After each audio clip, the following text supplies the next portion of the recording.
Eskerrik asko. Argazpenagatik. Zera nik orain hartuko dut, voy a tomar el hilo conductor de Rafael López Achurra. Y el objetivo es abordar y explicar las reformas, los proyectos de reforma de fuero en el siglo XIX, en el curso del siglo XIX, y también la consolidación de lo que denominamos Hacienda Foral a partir de 1815. En castellano tenéis el resumen expuesto, la exposición la voy a hacer en euskera. Bizkaiko Foruaren erreformak Espainiako konstituzio liberalaren garaia. Beraz, erreformaren garaira iristen gara. Konstituzio liberalen garai honetan sartzen garako. 1800 eta idea oinarrizko batzuk 1800ean justu Rafak utzi duen lekuan zer gertatzen da? Foru erakundetzean oinarriturik Euskal Foru Gobernu bat sortzen dela. Gure memoria historikoan, historiografikoan eta ideologikoan ez da behar da beste azpimarratzen Euskal Foru Gobernu bat Bizkaia, Gipuzkoa eta Arabaren artean sortzen dela 1800ean. Eta 1877an gertatu dena da Euskal Foru Gobernu hori desegiten dela. Lege zaharra, euskaraz erabiltzen da, ancien régime, zateko, foru konstituzio konzeptua bebai 1808tik indarrean egongo da. Eta zer da lege berria? Lege berria izango da, iraultza liberalak abiaturik, konstituzio batzuk da lege berri bat hartzen direla. Noiz hasten dira lege berriak, idatziak? Atzo, aztertu zuen erresuma batuan gertatzen zen evoluzioa eta koroaren aurrean parlamentuaren indartzea, 1688an, Glorious Revolution izenekoa. Baina gero idatziz konstituzioa, referentzia handikoa, izango da Ipar Ameriketakoa, ostean iraultza frantsesaren ostean 1793an, eta garai horretan, 5 gerra, 19. mendean, orain gerrak ez ditut aipatu bakarrik egingo ditut, baina gogoan eduki behar dugu 1800etik 1877an Euskal Herriko populazioa gerra artean bizi izan zela. Gerra esperientziak.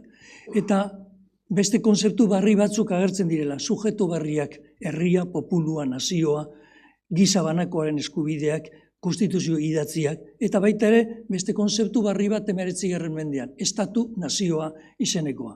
Estatu nazioak, konzeptuak 19. mendean hartzen du gorpuzketa. Eta estatuak, hor daukazue grafika garbi bat, noiz sortzen dira estatuak. Estatu nazioik, batez be, 20. mendeko fenomeno bada. Ez 19. mendean. 19. mendean noin dio, imperioak ziren nagusi, ez? Estatu nazio konzeptua egiteke, bai indarrean doa instituzionalizazio hori. Hor dago grafika bat, gaur eguneko nazio batuena. Beraz, estatu nazio gehienak 20. mendekoak dira, eta 21. mendeak. Noa, esplikatzeran, jakina nazio batuetan, estatu mota askotako dagoz. Eta bukatzeko amaiera joango naz, amaiera ikustea importantea da, 1877an, Kanobasek erabakitzen duenean, Batzar Nagusiak eta Foru Gobernuak egitea, Becerro de Bengoa Arabarrak esplikatzen du zelan definitu daitezken egoera hoiek. Eta cada una de esas provincias constituye dentro de la Federación o Fraternidad Euskara una especie de Estado independiente autonómico y las tres están unidas en la identidad de la sangre y de la ley, formando el Irurak Bat de nuestro original y primitivo pueblo. Las tres provincias hermanas tienen pues fuertes y estrechos lazos de unión, se reúnen en conferencias cuando la gravedad e importancia de los asuntos comunes lo exigen. Ricardo de Bengoak, Becerro de Bengoak, badauko kontzientzia Euskal Gobernu bat erakundetuta dagoela 1800etik eta 1876an. Hau azpimarratzen du nabarmenki. Pi Margailek ere beste horrenbesteko gogoeta egiten du 1876an, 1877an. Eta ze esaten du, a poco que se combinen aquí los diversos criterios para la teoría de las nacionalidades, tengo para mí que se habría de estar por la independencia de los vascos. La consentirá España, hori 1877an, Espainiako lehenengo errepublikako presidente batek idatzia dago, eztabaida parlamentarioak gertatzen den unean. Bi reflexio bukaerakoak dira hauek. Argitzeko, 19. mendean sarritan oso konfusoa da gerrak eta hau da beste, 3 momentu bereiztuko ditut, foru ogasunaren estrukturaren arabera. Da, kronologikoki argi, 1808, 1839, hori da lehenengo momentua. Da konstituzio liberalen garaia, da Bizkaiko foruen eakundetzen, hortan, garai hortan eztabaida bat gertatzen da. Bigarren momentua, 1839ko urriaren 25ko legearen ondoren, Bizkaiko forua erreformatu egin behar da. Erreforma garaia heltzen da. Aurrekoan ez zegoen erreformarik, heltzeko bez. Beti ezabatua zen. 19koak esaten du, erreformateko gaitasuna dago. Hor, abiatzen da, Euskal auzi politikoa. La cuestión vasca, la cuestión vascongada, parlamentarioki eztabaidatu dena. Eta gero, azartzen baduzue, 1839tik gaur egunen arte, ziklo bat dago, 30 urtero, Euskal auzia, Espainiako parlamentuan, modu berri batetan planteatu da eztabaidatzen da. Azkenengo zikloei buruz, nire estimazioa da, 2030an edo gertatuko dela horrelako eztabaida bizi bat Euskal auzi politikoei buruz. Zikloa, parlamentuenkotan egiten diren eztabaidan zikloka hori estimazioa egiten, ez da gertatuko da, naiz profeta, baina akaso horrela gertatzen da. Da gero, 3. momentua, Kanovasen eztabaida, 1876an, eta erreforma barik Kanovasek egiten duena da, hemen ez dago erreforma beharrik ezebez, des egiten da. Eta juridikoki des egiten da. Beste interpretazio batzuk egon daitezkela, baina erakundeak bintzat des egiten ditu. Eta erakundeak des eginez, berrikuntza posibilitatea. Beraz, 3 momentu horietan joango gara ikusten, baita ere aldi berean, esan behar da, foru ogasuna inoiz baino, Bizkaiko foru ogasuna inoiz baino sendotze prozesu handiagora abiatzen dela. Pentsatu behar duzue Bilboko udaletxeak, konsuladuak, aurrekontuen, presupuestuen gaitasunean Bizkaiko batzar nagusia baino askoz gehiago erabiltzen zuela. Bai sarreratan eta bai gastuetan. Beren gaitasun presupuestarioa handiagoa zen. Bizkaiko diputazioa hasten da Bilboko presupuestuen gainera egiten, 19. mende bukaeran, ez lehenago.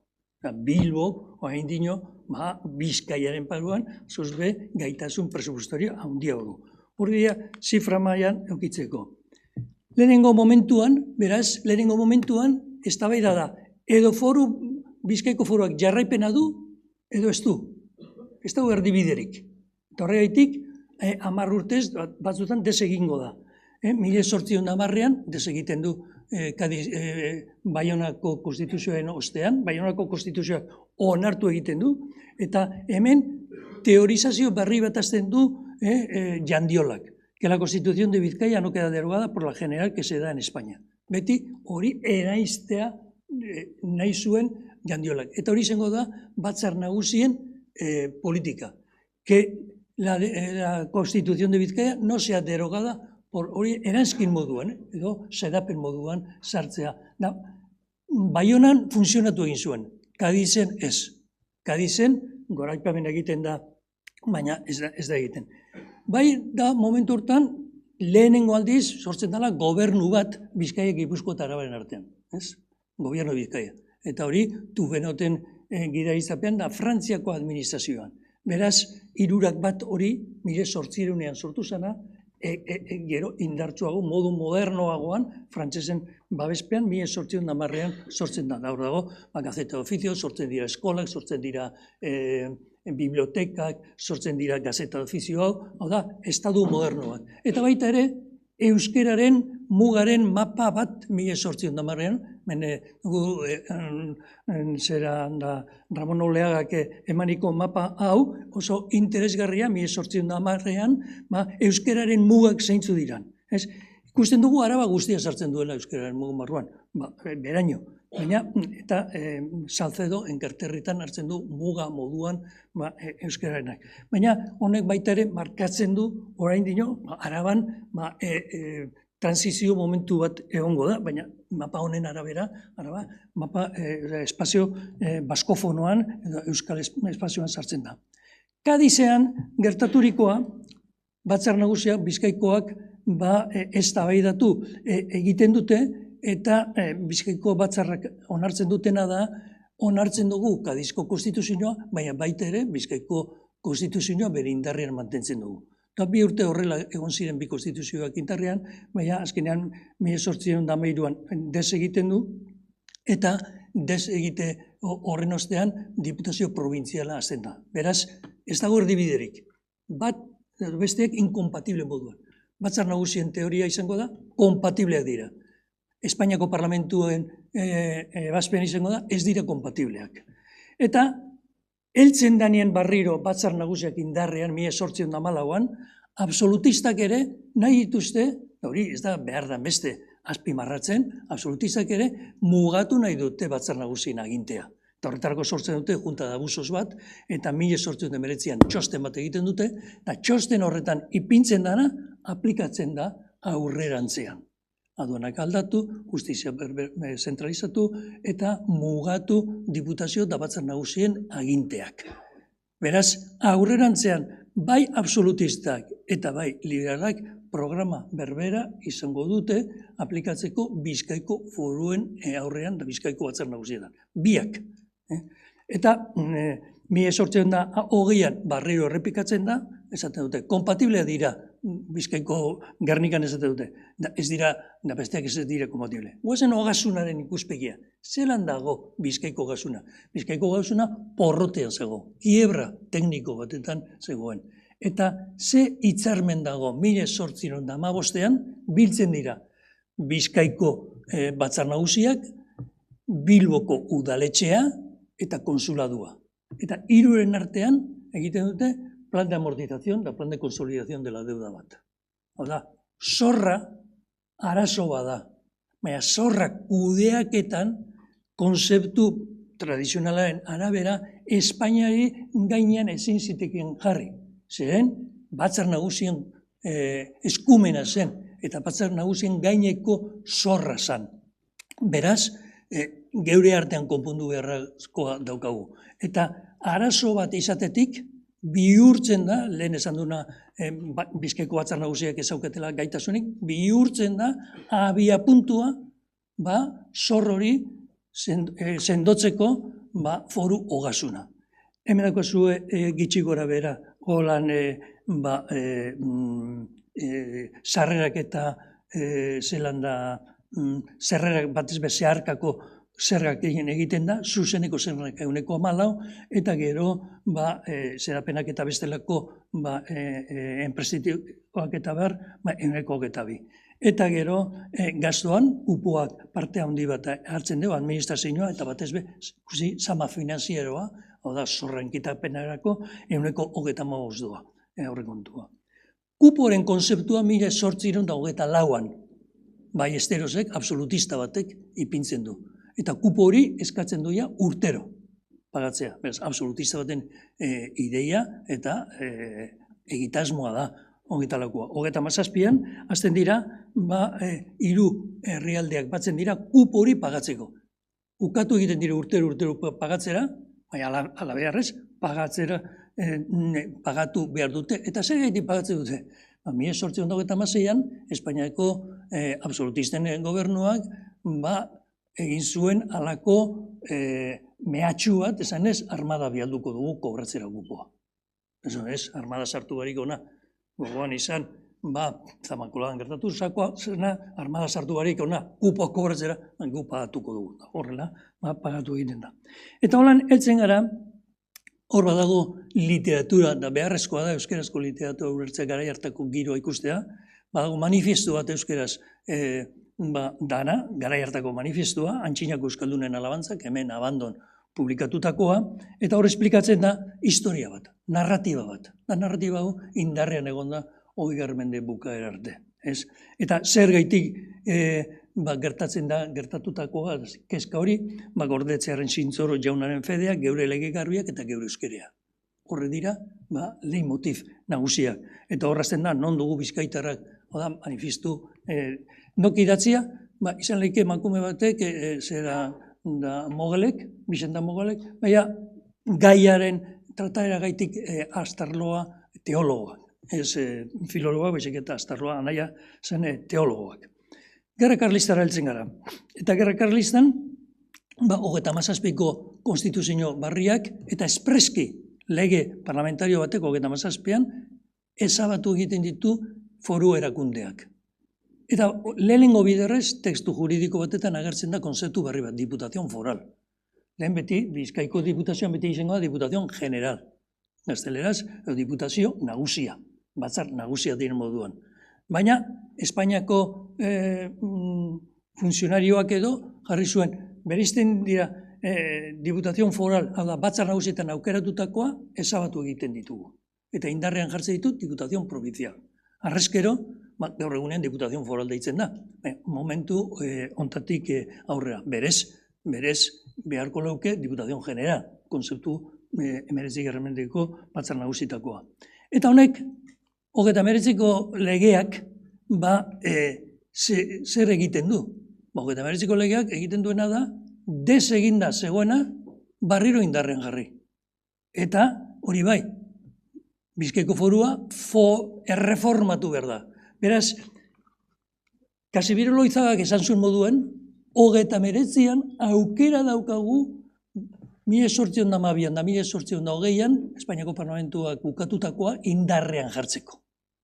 Eta Casimiro Loizagak orduan egiten du artikulatu bat eta proiektu bat oso zehatza zelan erreformatu. Baina Casimiro Loizagaren zera proiektua Bizkaiko batzar nagusiak 1829an ez zuten onartu.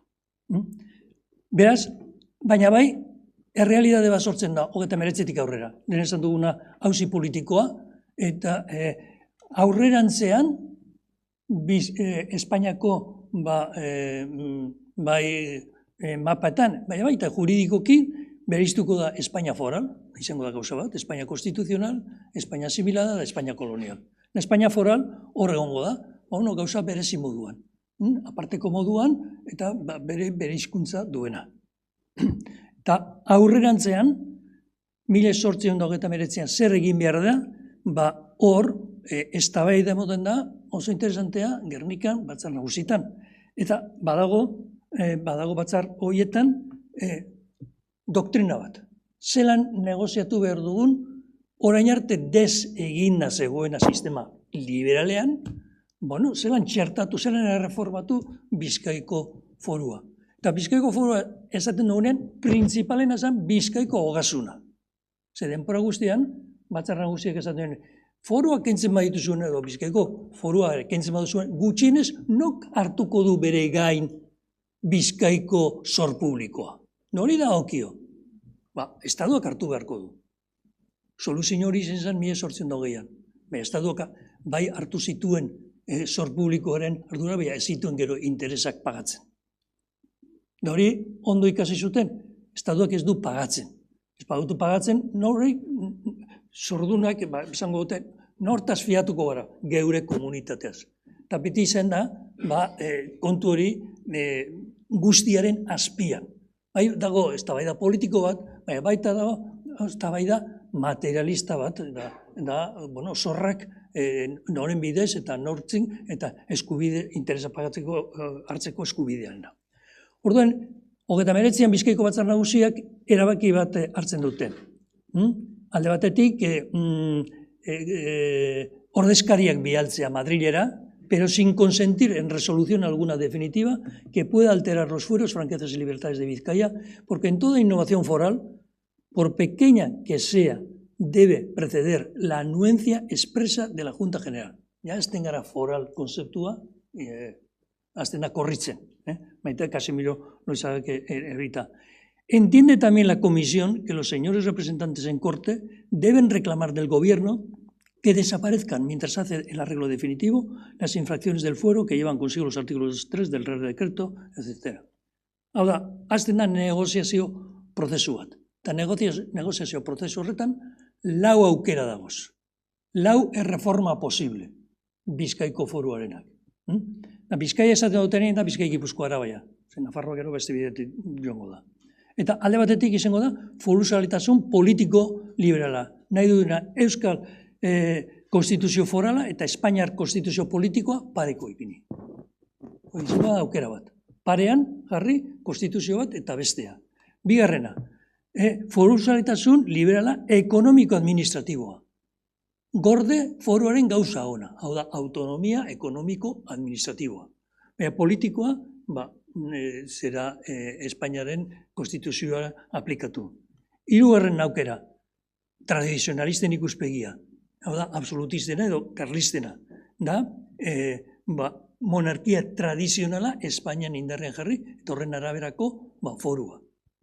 Aurrerantzean danak, da laugarrena, konstituzioa hartu, onartu, eta Espainiako konstituzioa bere horretan aplikatu. Danak izango dira, lehenengo hirurak, foruzaleak. Ikusten dozuenez, bakoitzak ulertzen du foruzale moduan, gauza desberdin bat, erabat. Eta hor, Casimiro Loizagaren esatutu artikulatua idatzi zuena da garrantzitsua. Bertso bidez, zabaltzen da foruaren eta foruan inguruko kultura politiko bat. Zer da fueroa, esplikatzen da bai modu liberalean eta bai modu karlisten. Nafarroan zer gertatu zen? Nafarroan esan zuten gu foru ekonomikoekin gelditzen gara eta azkenean zorra Espainiakoren gainean gelditzen da, baina zorraren kudaeketa gelditzen da Nafarroko diputazioan. Hori zen Nafarren kontua. Soberania utzi, politika erresuma utzi izatea, baina gorde foruaren bidezko autonomia ekonomiko-administratiba. Araba, Bizkaia eta Gipuzkoak hori ez dute onartzen. Eta hor hasten da foruzalitasun patriotikoa. Konzeptu hori patriotismo foral. Konzeptu hori patriotismo foral egainak asmatuko du, egainak esango du, bebai, ahí no debe haber carlistas ni liberales moderados ni exaltados, sino fueristas, o lo que es lo mismo, buenos y leales vascongados. Cuando un pueblo está amenazado de perder su nacionalidad, es mal ciudadano el que predica la división. 1854. Beraz, hemen ikusten duzu ja beste idea bat. Fuerismoa eta gero baskongadismoa deiturikoa. Eta hori indartuz joango da, baita ere, etorko da, Espainiako ministro Posada Herrera oso importantea, Canovasen referentzia izango dana, debekatu egiten ditu Bizkai Gipuzkoa eta Arabarako arteko batzarrak, eta segaitik, esaten du, porque es un principio absurdo, peligroso, imposible, un estado dentro de otro estado. Beraz, foru arloan zer gertatu da zein da berrikuntza nagusiena. Bizkaiko diputazioa bihurtzen da enpresario publiko. Sortzen du enpresa publikoak. Liberalismoaren garaian. 1870 Zein enpresa publiko? Ferrocarril de Triano. 8 kilometro. Gero bisitatuko dugu Palazio Forala.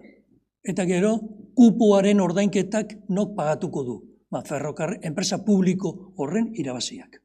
Ondo, gero, Eduardo azalduko dunez. Beraz, enpresa publiko bat sortzen du, eta erakunde publiko bate izindalitik izan enpresario, testaferro batzun bidez asmatzen da lehenengo. Gero, Trianokoa izango da.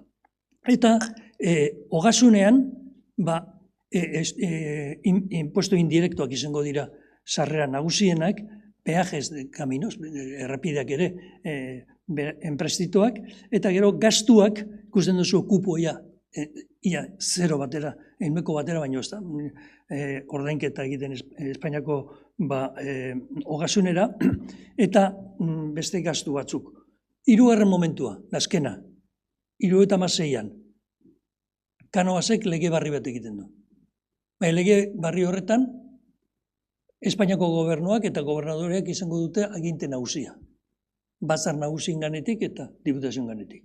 Eta horren aurrean, Bizkaiko batzar nagusiak ez dute onartzen. Eta azten dira, ez bakarrik ez dugu onartzen legea, ez dugu aplikatzen ere hori lege horri. Canovasek horren aurrean, hor eztabaida gertatuko da, Araba eta Gipuzkoa prest dagoz, lege zarraren moduan aportazio horrek egiteko. Zelan egiten ziren aportazioa, urtero donatibo bat eginez, eta armadare eman jendeaz. Baina, prozesu hori ere Canovasek ez du onartzen, berak esaten du, aurrerantzean konstituzioak indarrean jarritako sistema aplikatuko da, modu zorrotzean bai kintoak sarriz, lehorrekoentzako, eta bai zera kontribuzioa eginez. Itxas bazterrekoak, soldauzkara beti joaten ziren, foruak esan arren ez joaten atzo esplikatu zen, hori lehorrekoentzako zen. Itxas bazterrekoak danak joan behar ziren Espainiako armadara. Hori konstante bat izan da azpimarratzea nahi dut. Orduan, zera bukatzeko, zer gertatzen da foru ogasunarekin? Foru ogasuna ez duenez Bizkaikoak aplikatzen, kendu egiten ditu danak, izendapen berri bat egiten du diputazio provintzial batena, eta diputazio provintzial horrek ikusten duenean aplikatuko diotela Espainiako legedia baita ere kontribuzioak ondasun guztien aurrean, orduan bitarte horretan esaten du 8 urterako gutxienez utzi guri rekaudazioa egiten. Guk pagatuko dugu kupoa, esan barik zuek ze epigrafean arabera egin beharko diren gure ingresoak. Zegaitik egiten dute negoziazio hori, zerkitelako kupa pagatzeko, esate baterako Trianoko ferrokarrilaren irabaziekin pagatu zirikela. Hor, azten da, zera kontzertu ekonomikoaren hastapena. 8 urterako akordio transitorio bat zena soilik, baina gerora beste bide bat hartu zuena. Beraz, laburbilduz, amaitzeko, 1800ean erakundetze barri bat sortzen da, Bizkaiko forua ere erakundetze horretan sartzen da Bizkaik Gipuzkoa eta Arabarekin batera, 1877an des egiten da, eta horren ostean balizko itun ekonomiko bat azten da, balizkoa, gero iraunkorra bihurtuko dena, baina hori hobeto esplikatuko du zera Eduardo. Eskerrik asko.